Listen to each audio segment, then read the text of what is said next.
Welcome to the Hope Sports Podcast, where we believe the best way for you to unlock your full potential is by living into your purpose. We believe discovering your purpose is the only way for you to live a meaningful life. I'm your host, Olympic gold medalist Laura Wilkinson. Each week, we've been connecting with a different elite athlete to discuss how they win big in and out of their sport. This episode, however, is going to be a little bit different. I'm bringing back professional cyclist and the founder of Hope Sports, Guy East, to help me wrap up Season 1 of the Hope Sports Podcast. Guy, welcome back. I'm so excited to talk about Season 1 with you. Thank you, Laura. I'm excited to be here, and I'm excited to recap all of the amazing interviews that you've had with people. And I think it was a great season. I think you did an absolutely fantastic job as the host. And we interviewed some incredible people. And I want to just kind of jump right in and ask you, what was your favorite thing about this last season, and what stood out to you as far as the interviews went? Oh, there were so many good parts. I mean, I honestly loved just sitting, I get down in my closet to actually interview people because it's super quiet in here away from all of my children. But I just get down in my closet and I have this quiet time with these amazing athletes with incredible stories. They've all been through challenges and trials. I think maybe that was the interesting part, is seeing that every single one of them has been through really, really difficult times or really hard challenges, but they've all pushed through and overcome them in different ways. So there's these like kind of semblances, like resemblances throughout each of them, but they're all such different, unique stories. It was really cool, very inspiring for me. And I feel just really lucky and blessed to get to be the one talking to all of them. And I feel like I have all these really cool new friends now. Yeah, well, I thought it was awesome.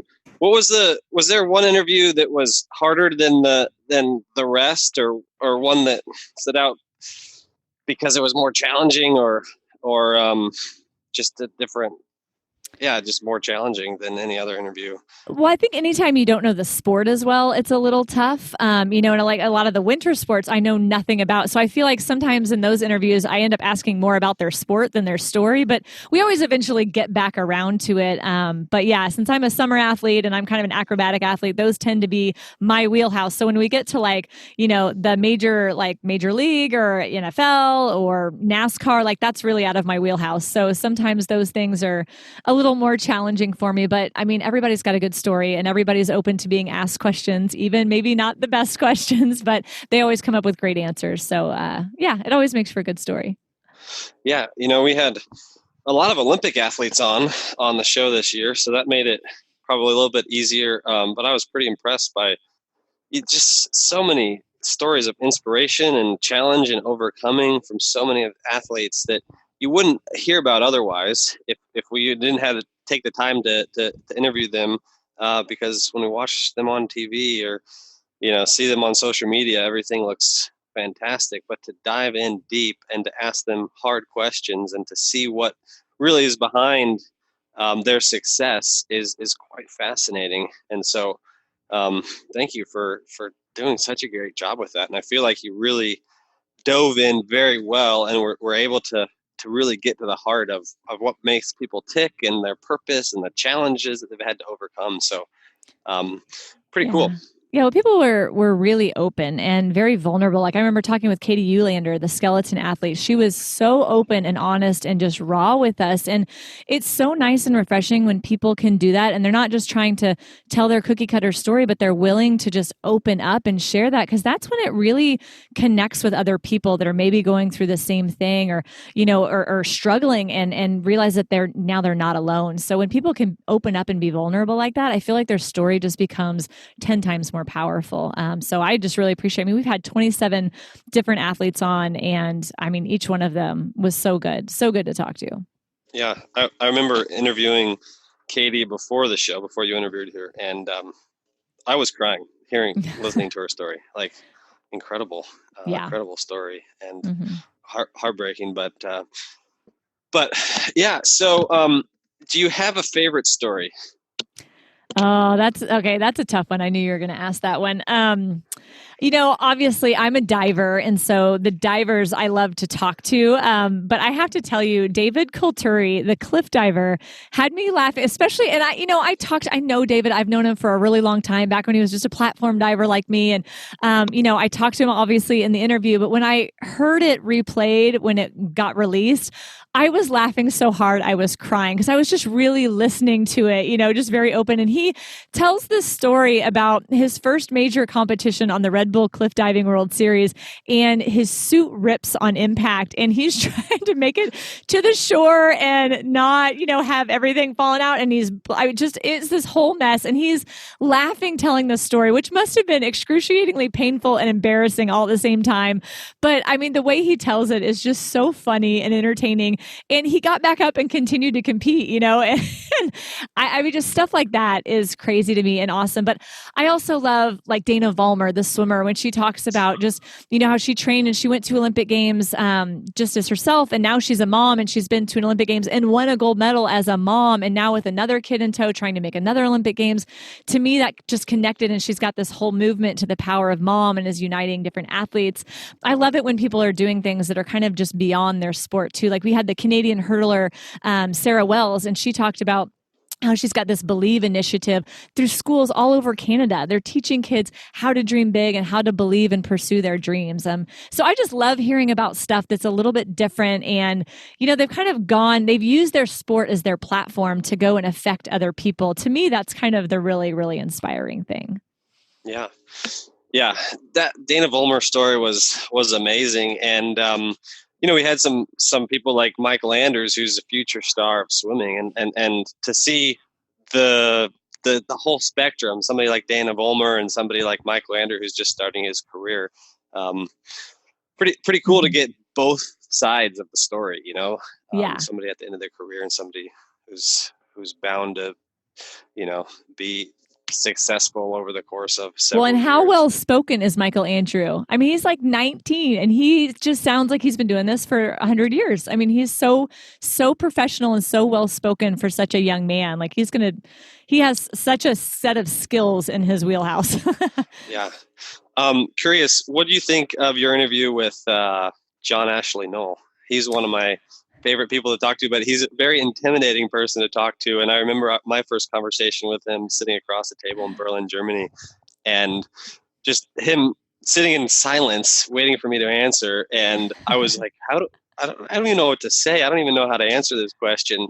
But over the last couple of years, him becoming one of my most trusted mentors and somebody that I really rely on. And but knowing that every time I talk to him, it's always interesting because I never know I'm going to get. But how did you feel about that conversation, and what did you learn from him? Well, fortunately, I met Ashley on one of the Hope Sports builds when I was there. So I'd heard him speak. I knew of his wisdom. We'd emailed several times around the Olympic Games since I knew he was an Olympic chaplain, and we were trying to get athletes connected with him. So I knew him a little bit. But it was a little, because I would ask a question and he would sit in silence and I was like, wait, did he hear me? But he was just really thinking about his answer and giving me, just dropping, all these amazing bombs of wisdom on me. But then I kind of didn't know where to go from there. So yeah, that was I get a little flustered, but obviously he's so well spoken. He has so much to say and so much to give. I learned a lot, that's for sure. Yeah, no, he's amazing and has really influenced what we do at Hope Sports and influenced my life and influenced Ben Holtberg, who you also interviewed early in the first season. But that's great. I mean, I'm looking at this list now and I'm just seeing a list of superstars and Abby Cooper and Jonathan Horton and pretty impressed and grateful for everybody that jumped on the show with us and were able to dive in with them. And I mean, Frank Shamrock, he was a legend, and that was a great interview. Okay, and Frank also started crying in our interview, which made me cry, and I was like, you better stop this because I need to finish this interview. But again, just such amazing people. I mean, he's such a legend, and yet he's just willing to be so vulnerable and so open. I just love that. It just makes their story that much more powerful and effective to other people, to changing other people's lives. I love it. And I've had so many people come to me and tell me how much they love the podcast, and it's cool to see what other people are getting from different episodes. And I've had quite a few people tell me that Ben Holtberg's episode, when he talks about purpose-based performance, really kind of blew their minds, that they'd never thought about it like that, and they never realized that your fear and your stress and your anxiety can have this kind of very physical reaction too. And it's just, that's a fascinating one. That was the second episode that we did. I highly recommend that people go back and listen to that one as well, because I think it's very powerful. Yeah. Now, would you say that there was one underlying theme through the majority of these interviews that you picked out? I think there were probably a couple. I mean, we talked a little bit about how everybody has been through some kind of challenge, and usually really, really difficult challenges, but because they either had support from, their family or their community or something that kept them going, or they had this, just undying determination and belief, or, to keep going. And they pushed through and they overcame, and they saw like the light at the end of the tunnel. But there's also this thread of hope throughout all of them, that none of them gave up in those dark times. There was always something beyond it, and it wasn't always about the sport or always about winning the medal or getting first place or whatever it is that they were chasing after. Like, there was just something about hope at the end of that they were all chasing after. And that is what seems to fulfill them more, because everybody can win a medal, and, it doesn't, I mean, a medal is great for a minute, but it doesn't last. You know what I mean? Like that feeling, it's awesome for like 15 seconds. And you're like, what do I do now? But it's the journey that got you there, that changed you and that made you who you are. And that's what I see from all of these people, really. Yeah, no, that's totally true. And I think you're right. I think it's the journey. And a lot of these people, if not all of them, understand that. Not everybody understands that in professional sports or in any sport, across the board in sports. But those that do, I feel like are quite grounded and understand that they're growing through the process of becoming the people they want to be in the pursuit of their goal. And if they make the goal of whatever that is, being an Olympic champion or being a Super Bowl champion or whatever that may be, great. If they don't, then they've used the process to become the people that they've wanted to be. And I think that we've heard that a lot throughout this. And a lot of people that we interviewed have accomplished some their dreams, and some haven't. But I think that those that have understood that it's about the process are victorious, whether or not they actually win on the field or not. Mm-hmm. It's such an easy thing to say, but it's really a hard thing to live out and recognize that when you're in it. You know what I mean? Like, it's easier to say, oh, it's all about the journey, not the destination, but to actually walk through something hard like that and realize it really isn't about that destination. Like, it was all about what we went through and how far we've come and how we've changed. It's something sometimes you have to walk through to recognize. Yeah, totally. And I guess, I mean, it's quite relevant for you because you're going for the Olympics in 2020. So it's like, have these stories encouraged you in your pursuit to the 2020 Olympics? Well, definitely. I mean, when we first started talking to people, like a little over 6 months ago, I was in a neck brace. I just had surgery, a major surgery, and I'm in a neck brace and interviewing these athletes who have also been through really hard things. And so for me, it was really encouraging. And, there's been some dark days for me in these last months. And so to always have this to look forward to and to have these people to talk to. And honestly, I have some new friends now that I've connected with that I talk to on a regular basis. And it's just really lifted me up and encouraged me, and I'm back in the water and I'm training now and I'm working my way back up to the top of the platform. And every single one of these is just such a treasure. And I love that I can go back to and listen to the podcast anytime and be reminded and encouraged all over again. Yeah, it's pretty incredible that you're going for the 2020 Olympics and you are juggling being a mom of 4 kids and being a host and doing all that you do. And I'm just so grateful for you and excited for what you have in store. It's pretty cool to follow your journey, and I'm excited for you. Well, thanks. Maybe we'll get to talk about it a little more in season 2. Yeah, maybe I'll have a chance to interview you again. And but hey, well, so we're coming to the end of of season one, and we've got a lot to look forward to in season two. And I think we'll have some more great athletes, and we're going to dive in this fall, 2019, and give ourselves a little break, give you a little break, give you a chance to get some training in, and us to focus on some of the camps and the workshops that we've got going on this summer. And season two will launch fall of 2019. And so I'm extremely excited to dive in with more athletes and to hear some more exciting stories, and stories that just have the opportunity to encourage us and to really spur us on towards excellence and purpose. And so I'm pretty excited. And anything you're looking forward to in season two? Well, definitely. More encouragement, more fire, keeping it going. And if you guys are interested in checking out all these camps and things that Guy is talking about, just go to hopesports.org and you can find all the information there. You guys, please stay subscribed so that we can, in fact, bring you more encouragement this fall with more athletes, more exciting stories to keep you inspired and to keep you going and to pick you up when you're down.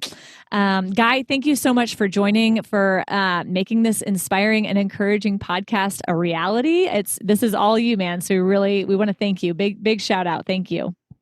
Well, thank you, Laura. I really do feel like this is needed. And I was talking to a professional athlete yesterday who was just experienced a lot of depression. And he was actually going to be on the show this year, but he had some depression and was just going through a difficult time. And I said, hey, do you think this is because of your sporting career?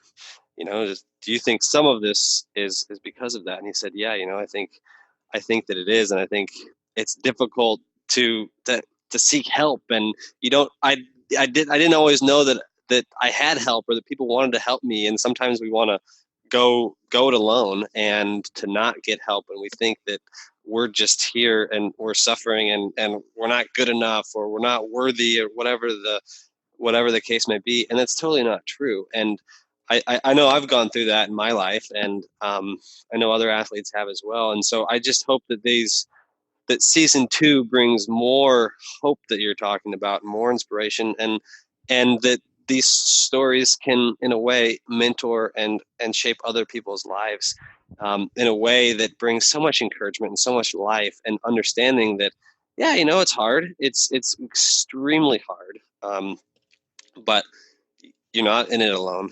And people have lived this before, and there's help out there. And even if you're not experiencing that these stories can really just give you insight on what it's like to be a professional athlete, and to overcome the challenges that we face on a daily basis. So season two is going to be awesome, and I'm looking forward to it. So thank you, Laura, for all your hard work with this first season, and here's to a successful season two.